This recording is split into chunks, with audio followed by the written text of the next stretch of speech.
우여곡절 끝에 오늘 내일 이틀 동안 국회 가습기 살균제 청문회가 열립니다. 하지만 옥시 측 핵심 관계자들 상당수가 참석하지 않은 것 같은데요. 혹시 반쪽 청문회가 되는 것은 아닌지 이번 청문회에서 무엇을 밝혀내야 하는지 이야기를 나눠보겠습니다. 손정혜 변호사가 나왔습니다. 어서 오세요. 네, 안녕하세요. 안녕하세요.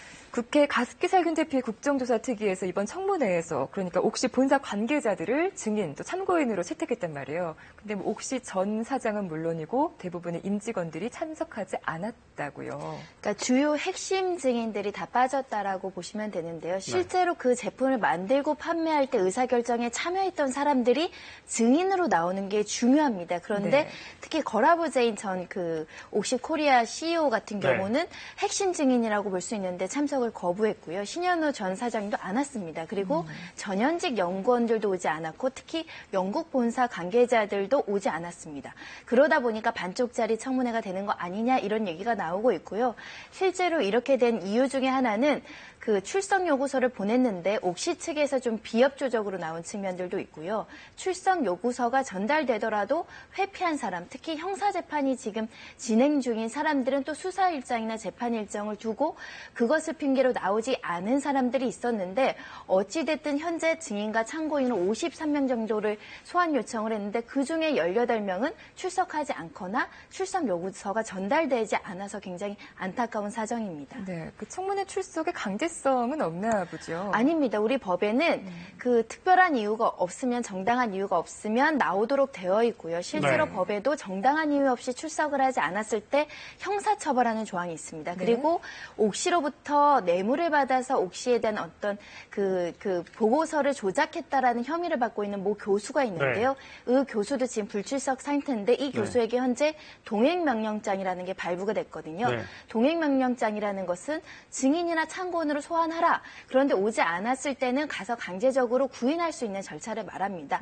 만약에 우리가 의지가 있고 결단을 할 수 있다고 한다면 이런 조항들을 기초로 해서 한 번 더 소환을 요청을 한다던가 그런 강제적인 수단을 동원할 필요성도 있습니다. 그 변호사님 지금 말씀하신 그 옥시로부터 연구 영역 의뢰받아서 허위 보고서 의혹받고 있는 교수가 호서대 교수가 있고 서울대 교수가 있거든요.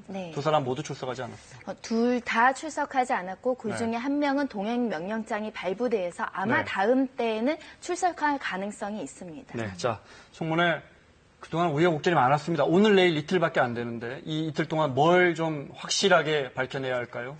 일단은 옥시 본사의 개입 여부입니다. 우리가 지금은 옥시의 코리아의 어떤 법인의 직원들이나 사장들의 어떤 형사 처벌이나 이런 것들은 중점적으로 조사가 이루어지고 있었는데 영국 본사가 2001년도에 옥시 코리아를 인수합병하는 과정에서 원래 이 제품에 대한 흡입 독성 실험이 예정되어 있습니다. 그런데 이것을 중단시키게 되는데 이 중단에 영국 본사가 개입을 했느냐 이것을 개입했다고 한다면 법적인 책임 여부가 달라질 수 있습니다.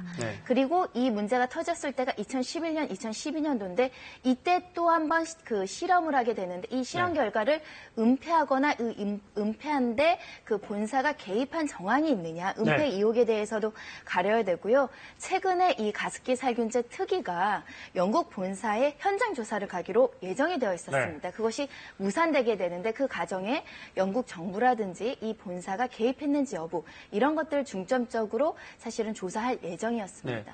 방금 본사가 당시 실험을 중단시킨 거 아니냐 이런 의혹 관련해서 어제 우원식 의원이 옥시의 영국 본사 직원이 가습기 살균제 폐손상을 확인한 한국건설생활환경시험연구원 관계자하고 이메일을 주고받은 사실을 확인했어요. 그러면 이 사실 자체가 의미하는 건 어떤 겁니까?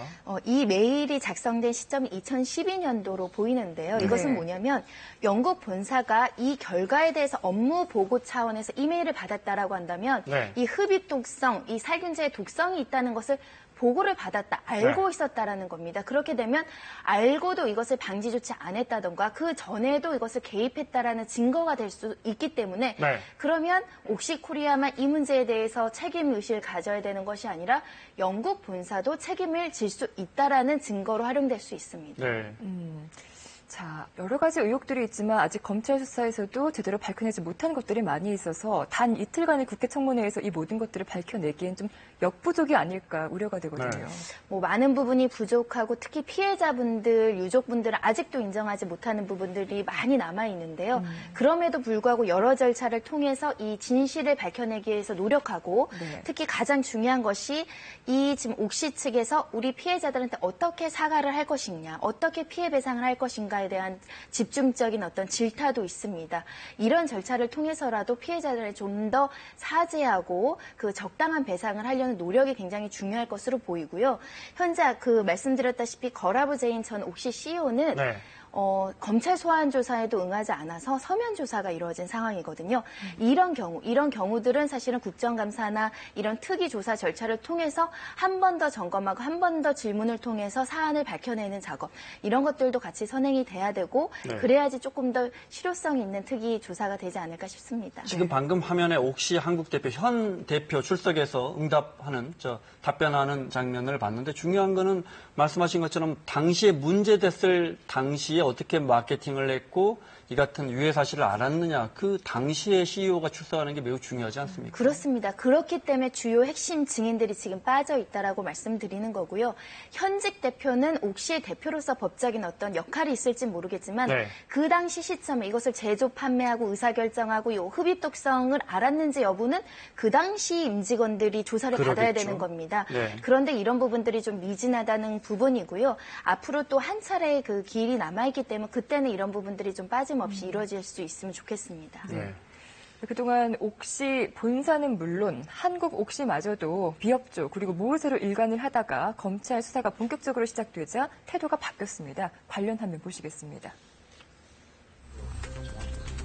2014년 8월 보건복지부 산하 질병관리본부가 폐질환 원인을 가습기 살균제로 결론 지었습니다. 하지만 2011년 11월 서울대 수의과대학 연구팀이 옥시의 가습기 살균제에 생식 독성, 즉 유해성이 존재하며 추가 실험이 필요하다는 보고서를 제출했지만 옥시는 지난 2014년 검찰에 의견서를 제출하면서 이 실험 결과를 뺐습니다. 대신 옥시는 2012년 4월 임신하지 않은 쥐들을 상대로 실시한 서울대의 2차 실험 결과를 근거로 정부의 역학조사를 믿을 수 없다고 주장했습니다. 이렇게 모르쇠로 일관하던 옥시는 올 1월 전담수사팀이 수사에 나서고 검찰의 소환이 이어지자 지난 5월에 옥시가 최초 사망자가 나온 지 5년 만에 공식 사과를 합니다. Oxy RB is making improvements to our safety process which will help signal any potential issue and ensure corrective action is swiftly taken. A panel of... It's time too late. I'm very sorry. It's time too late. I'm very sorry. Your mother. 그리고 지난 7월 옥시 측은 피해 보상안을 내놨습니다만 일부 피해자와 유가족은 옥시가 일방적으로 마련한 배상안으로 합의를 종용하고 있다며 영국 본사가 책임을 인정하고 공식 사과하라고 요구하고 있습니다. 자, 지금까지 확인된, 그러니까 우리 정부가 인정하는 피해자 수, 사망자 수만 한 100여 명이 넘죠. 근데 이것도 정부, 환경부에서 인정하는 피해자 수는 사실은 259명 정도, 6명 정도입니다. 그런데 피해자와 그 피해자를 지원하는 시민단체 등에서 추산한 것은 수십 배 차이가 납니다. 4,050명 수준이고요. 사망자만 하더라도 780명입니다. 그렇기 때문에 사실 피해자들은 현재 정부가 기준으로 삼는 폐손상 여부를 기준으로 하면 피해자가 너무 축소되고 여기서 배상이나 책임을 인정받지 못하는 피해자가 많이 발생한다라고 그 억울함을 호소하고 있는 상황이고요. 정부 기준으로 하더라도 사망자는 100명이 넘습니다.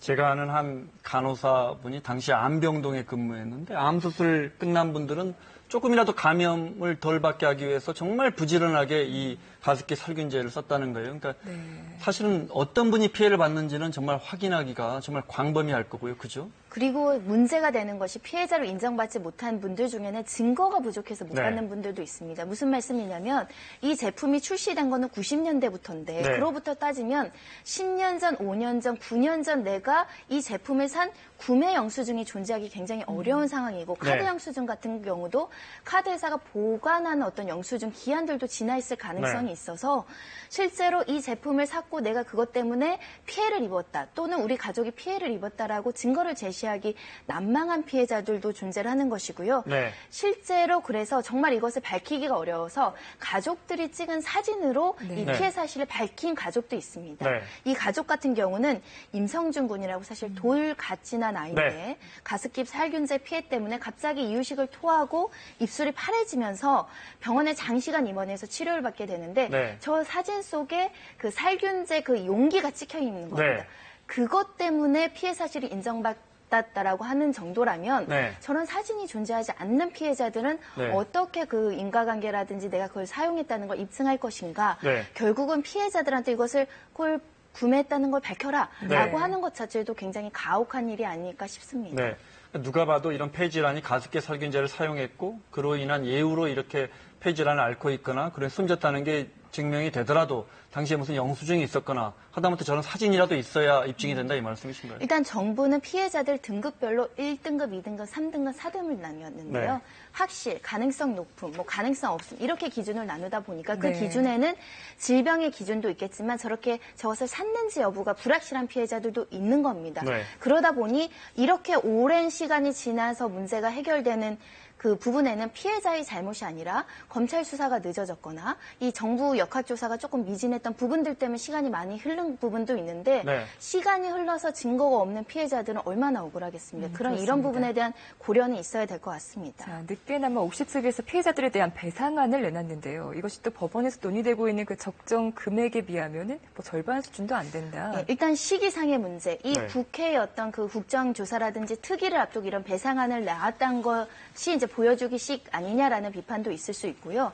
실질적으로 우리 대법원이 위자료에 대해서 특히 기업이 이런 잘못으로 인해서 그 시민 생명을 위협한 경우에는 위자료를 증액하겠다라는 계획이 있습니다. 이 계획에 따르면 실제로 이런 상황에서는 현재 1억 원 안팎인 위자료를 2, 3억으로 올릴 것이고 이 과정에서 기업이 위법 행위가 고의나 준 것이 아주 심한 잘못을 했고 그리고 굉장히 조직적으로 이것을 은폐하거나 이런 시도가 있었다. 그리고 피해가 굉장히 중대하다. 그러면 이것을 1.5배에서 2.5배까지 가산하고 추가로 50%까지 추가로 그 가산할 수 있도록 이제 기준을 세우고 있는데요. 네. 이 기준에 따르면 우리 옥시 사건은 모두 다 해당됩니다. 피해도 중대하고 은폐하려는 시도도 있었고 기업으로 인해서 다수의 생명이 희생이 됐고 그렇게 되면 이 기준으로 따지면 위자료는 11억이 넘을 수 있습니다. 네. 그런데 현재 옥시 측에서 밝히고 있는 최대 기준이라는 게 뭐냐면 3억 5천에서 5억 5천. 네. 특히 아동들 같은 경우는 일실 수익을 참기 어려우니까 최대 10억.